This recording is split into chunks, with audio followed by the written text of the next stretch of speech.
అసలు ఈ ఇండస్ట్రీకి అంటే జబర్దస్త్‌కి ఎంట్రీ ఇవ్వాలని చాలా మందికి ఉంటుంది కదా! ఈవెన్ మిమ్మల్ని కూడా చాలా మంది అడుగుతూ ఉంటారు.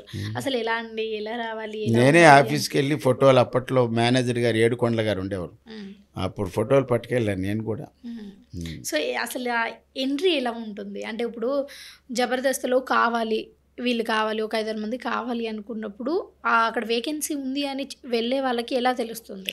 ఎలా వెళ్ళాలి? వేకెన్సీ ఉన్నది అని చెప్పడానికి లేదు. హ్మ్. ఆర్టిస్టులు కావాలి, హ్మ్. తర్వాత ఏమో స్క్రిప్ట్ రైటర్సు కావాలి, అందరూ కావాలి. హ్మ్. ఇక్కడేంటంటే ఒకటి మనకి ఈటీవీ ద్వారా హ్మ్. మల్లెమాల ఏం చేస్తుంటే ఒక అనౌన్స్మెంట్ ఇస్తుంది. హ్మ్. కొత్త వాళ్ళు రావాలి హ్మ్. అన్నప్పుడు ఏంటంటే ఆడిషన్ కాల్ చేస్తుంది. హ్మ్. ఆడిషన్ కాల్ చేసినప్పుడు ఏంటంటే ఇది చాలా పెద్దది కదా. హ్మ్. ఈటీవీ పెద్దది, at the same time Mallemala production కూడా చాలా పెద్దది. హ్మ్. అప్పుడు మనకున్నటువంటి ఏపీ తెలంగాణలో అన్ని ముఖ్యమైన జిల్లాల్లో ఆడిషన్ పెడతారు. హుహు. ఆడిషన్కి వెళ్ళినప్పుడు మీరు అందరూ రావచ్చు. వచ్చిన తర్వాత అక్కడ కెమెరా పెడతారు. ఆ కెమెరా ముందు నువ్వేం పెర్ఫార్మెన్స్ చేస్తావో చేస్తే, ఏవో నీలో స్పార్క్ ఉందబ్బా భలే చేస్తున్నాడండి అన్నావనుకో, ఇదంతా ఒక దగ్గర పెడతారు. వీళ్ళందరికీ మళ్ళీ ఇంకోసారి ఆడిషన్ పెట్టి వీళ్ళు బాగున్నారు అనుకున్నప్పుడు వేరే వేరే టీంలో మీకు ప్లేస్మెంట్ దొరికిపోద్ది. సో, చూస్తున్నారు గదా! మీరు గూడా జబర్దస్త్‌కి రావాలి అనుకుంటే ఆ, ఆడిషన్స్ అనౌన్స్ చేస్తారు. మీరొచ్చి ఆడిషన్స్ ఇచ్చేసి మీ లక్ బావుంటే తీసేసుకుంటారు. ముందు మీరు లక్ ప్రయత్నం అని చేయండి. ఓకే. ఆ, లక్ అని వడ్డీ తీసేస్తున్నా ఆ, సరిగ్గా ఆ. నచ్చది అనుకుంటా. మీరు లక్ ఏంటంటే మనం కష్టపడితే లక్ మన వెనకాల పరిగెట్టుకొని వస్తుంది. హ్మ్. నువ్వు ఏ పని సో, చేయకుండా మీ ఫస్ట్ ఆడిషన్ ఎలా జరిగింది? ఇది ఆడిషన్ ఎలాగంటే నాకు వివి వినాయక్ గారు సినిమా డైరెక్టర్, హ్మ్. పెద్ద డైరెక్టర్, ఆయన దగ్గర డైరెక్షన్ డిపార్ట్మెంట్లో చేసినటువంటి చిన్ని కృష్ణ గారు. హ్మ్. ఈ చిన్ని కృష్ణ గారు కూడా డైరెక్టర్ అయ్యారు. హ్మ్. ఈయన వీడు తేడా, లండన్ బాబులు, హ్మ్. తర్వాత ఏమో అక్షర, మ్, ఆ, భజన బ్యాచ్, ఇలాగా వెబ్ సిరీస్ ఒకటి. సినిమా డైరెక్టర్ ఈయన. హ్మ్. ఆయన నాకు తెలుసు.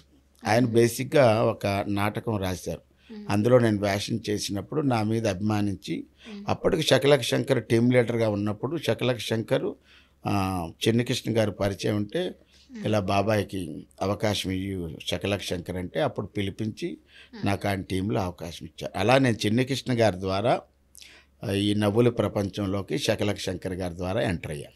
సో, ఇండస్ట్రీలో మీరింత ఫేమ్ సంపాదించుకొని, ఇంతమందికి మీరు తెలిసి, ఇంతమంది మిమ్మల్ని ఆదరించడానికి, అభిమానించడానికి ఆ రీజన్ ఒక్కరి పేరు చెప్పి వాళ్ళకి థ్యాంక్ యూ చెప్పాలి అంటే ఎవరి పేరు చెప్తారు? ఇప్పుడు చెప్పానుగా, ఈ నవ్వుల ప్రపంచంలోకి నేను వచ్చానంటే ఒకటి చిన్ని కృష్ణ గారు. ఒక్కరు.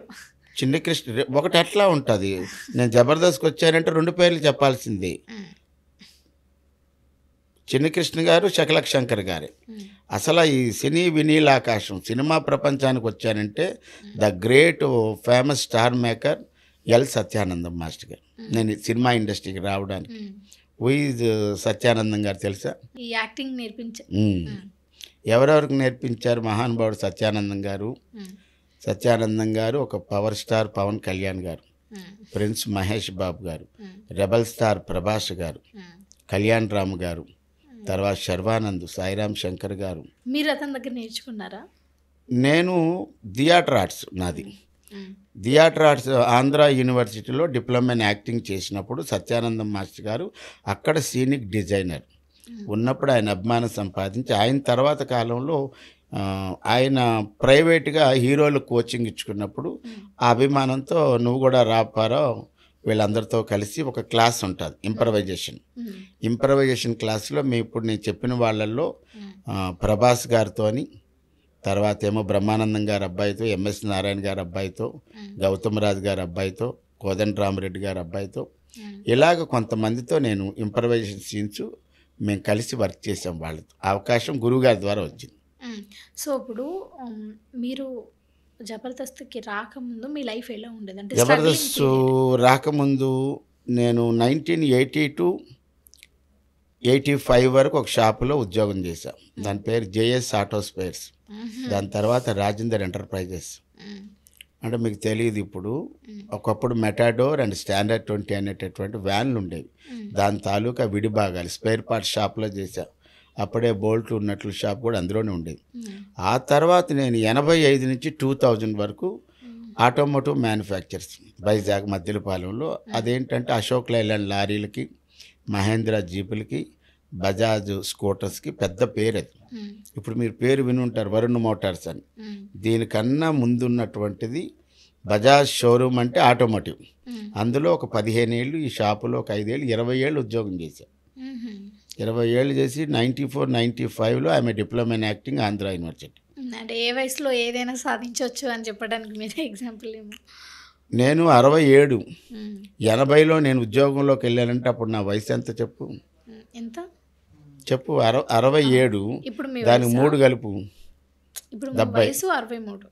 ఇప్పుడు నా వయసు 58. 58 సారీ 58. నేను 13, 14 ఏళ్ళకే ఉద్యోగంలో జాయిన్ అయ్యాను. 1980లో నా నెల జీతం 90 రూపాయలు. 1985కి అది 200కి వచ్చింది. 85లో ఒక మహానుభావుడు తరిగొప్పల శ్రీనివాసరావు గారు, ఆయన ద్వారా ఆ కంపెనీలో జాయిన్ అయితే నా ఫస్ట్ శాలరీ 310 రూపాయలు యాజ్ ఎ బాయ్. 310 రూపాయల నుంచి నేను 2000 సంవత్సరం మానేసేటప్పటికి 2775 రూపాయలు.